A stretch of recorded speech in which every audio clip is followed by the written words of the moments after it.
Hello everyone, in today's video I'm going to show you how to fix invalid SIM error on iPhone, the latest update. So first thing, open your settings, then turn on airplane mode and leave it around 10 seconds, then just turn it off. After that, click on General, then click About, then scroll down until you find the network provider lock. Make sure that shows no SIM restriction message. If that is okay, just go back to settings and click on VPN. Make sure that you are not connected to a VPN. If you are connected, just turn it off. Then go back to General and click on Software Update.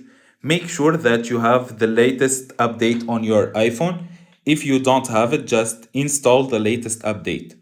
After that, open your iPhone again and reinsert the SIM card and restart your iPhone.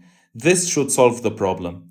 If all of this method didn't work, just go back to General and scroll down until you find Transfer or Reset iPhone. Just click on it and reset your iPhone. This method should surely work. If you find this video helpful, don't forget to like and subscribe in the channel. Thank you for watching.